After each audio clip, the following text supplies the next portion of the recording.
Ok, donc merci d'être venu ce midi pour parler de JavaScript, de GPU et de Palais Breton. On va commencer par parler de Palais Breton pour ceux qui ne connaissent pas. Ça se joue avec une planche en bois, des disques de métaux qui s'appellent des palets. Et il y a un palais qui est plus petit qu'un autre, le maître, qui va jouer le même rôle que le cochonnet à la pétanque. Donc le but, ça va être de lancer le palais, qu'il arrive sur la planche de bois et qu'il arrive le plus proche du maître.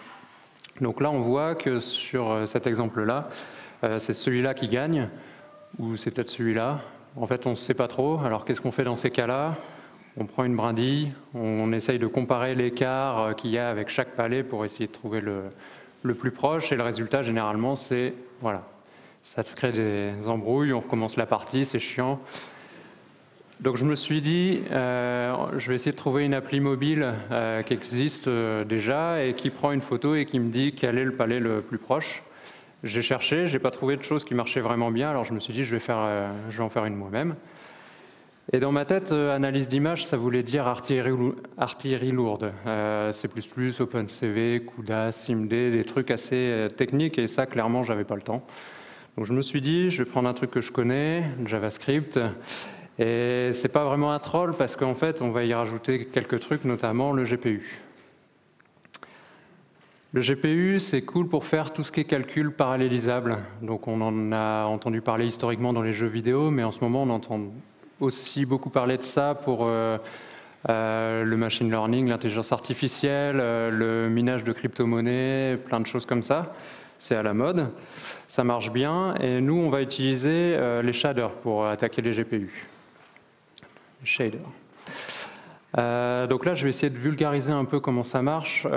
C'est simplifié parce que c'est pas le but de la présentation. J'ai mis un lien en bas d'un tuto qui est super bien fait pour rentrer dedans sur Open Classroom. Donc les shaders, là, on va prendre l'exemple. On veut afficher un objet à l'écran et on part des coordonnées de cet objet.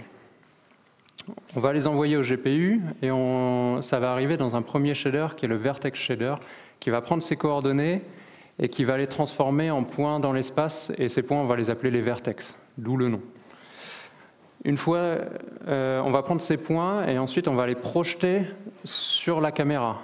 Et en fait, on va passer de vertex à des pixels, vraiment. Et ces pixels, ils vont être traités dans un fragment shader. Et là, c'est tout ce qui va être esthétique. On va mettre des couleurs, on va mettre des effets de flou, des choses comme ça. On va aussi appliquer des textures qu'on aurait chargées avec des images. Une fois qu'on a fait tout ça, on renvoie ça et on l'affiche à l'écran. Donc nous, on ne veut pas afficher des objets, on veut exécuter une fonction pour aller plus vite, pour qu'elle s'exécute plus vite. Donc en fait, on va remplacer l'image par des paramètres en haut à droite, et le résultat ne sera pas un affichage, ce sera juste le résultat de la fonction. La logique de la fonction, on va la coder en JavaScript, et cette logique-là, elle va être traduite automatiquement par une brique un peu magique qui est une lib qui s'appelle gpu.js. Du coup, ça va nous permettre d'utiliser cette brique-là qui est super rapide, mais il va falloir faire attention quand même parce que cette partie-là, elle est un peu lente. À chaque fois qu'on passe CPU-GPU ou inversement, c'est un peu lent. Du coup, ce qu'on voit là à l'écran, à gauche, c'est le code JavaScript pour faire une multiplication de matrices. C'est le cas classique qui est pris pour les algos GPU parce que c'est assez coûteux en termes de perf et c'est facilement parallélisable. Donc on voit que c'est à peu près du code JavaScript qu'on pourrait écrire nous-mêmes avec quelques petits mots-clés en plus, create kernel pour dire que c'est un programme qui va s'exécuter sur GPU, et set output qui nous dit quelle est la dimension du résultat de sortie. Ici, ce sera une matrice 512, 512. Et à droite, c'est ce que GPU.js va générer. Et ça, c'est un shader qui est écrit en GLSL, le langage de shader de OpenGL. Et là, on voit qu'il y a des choses que si on ne connaît pas, on ne sait pas ce que c'est. Uniforme, on ne sait pas. Les types sont un peu bizarres. IP, vec2, vec3, etc. Même la logique, on reconnaît à peu près la structure avec la boucle, mais bon, c'est quand même moins lisible. Donc ça, on ne va pas avoir à l'écrire du tout.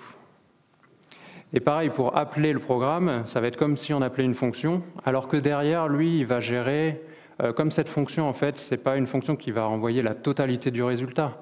En fait, c'est une fonction qui va renvoyer une petite partie du résultat, et il va y avoir plein de fois ça qui va s'exécuter en parallèle, après ça va être agrégé, etc. Et toute cette glue, en fait, ça va être géré par le shader généré, et on ne va pas avoir à s'en occuper du tout. Donc là, sur la multiplication de matrices sur PC, on a un gain de x2, x3, c'est plutôt intéressant. Et sur ce qui nous intéresse, sur smartphone, là, le gain, il est assez parlant. Maintenant qu'on a une techno qui est assez puissante, on va voir comment on détecte un palais et comment on détecte le palais gagnant. On va prendre une photo.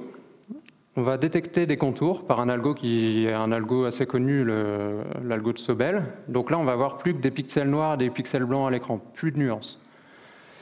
On va détecter les cercles, on ne le voit pas très bien, ils sont entourés en rouge.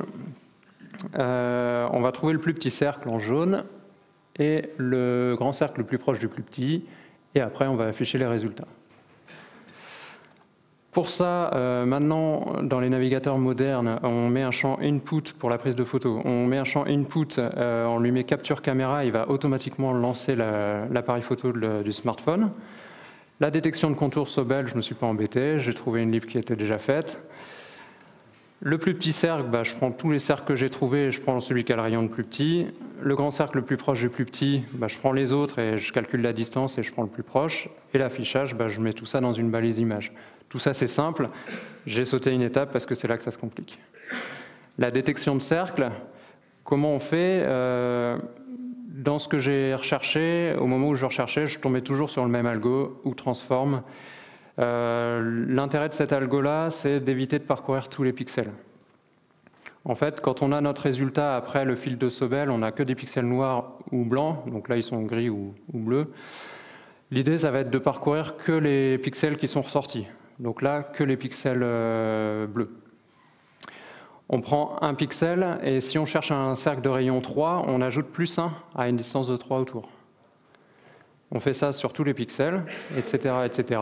À la fin, on a plein de chiffres, et on voit qu'il y a un chiffre qui ressort plus que les autres. Ici, il y a de grandes chances qu'il y ait un cercle de rayon 3.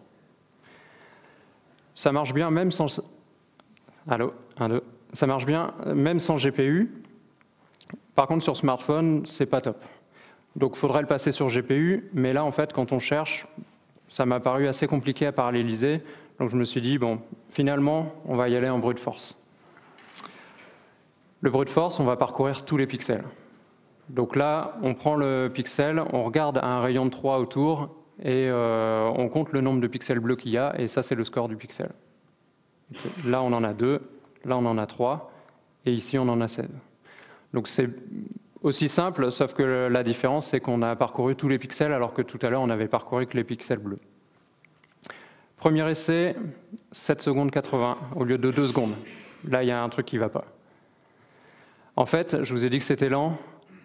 Et entre le CPU et GPU, c'est ça qui plombait le truc.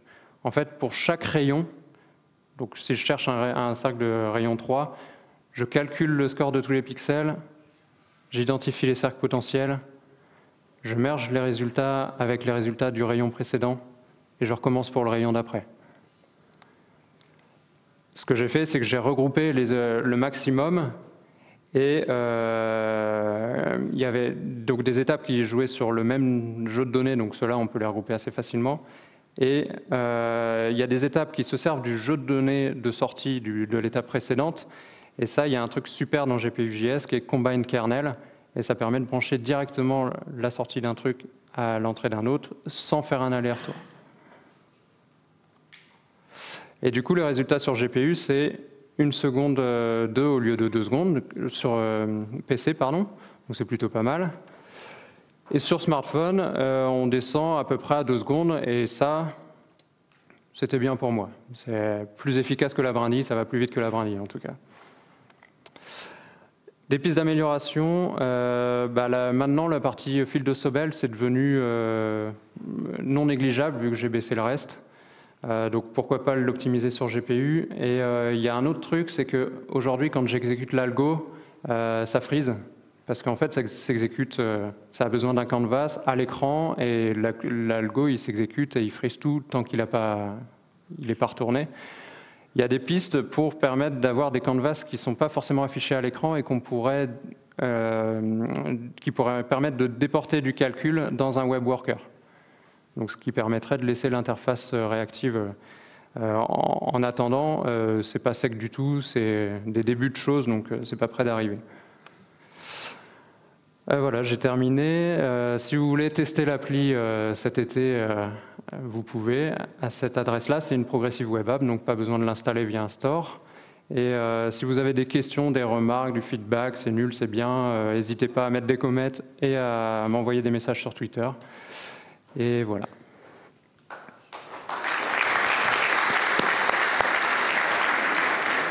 Je ne sais pas si on a le temps à des questions ou pas. Non. OK.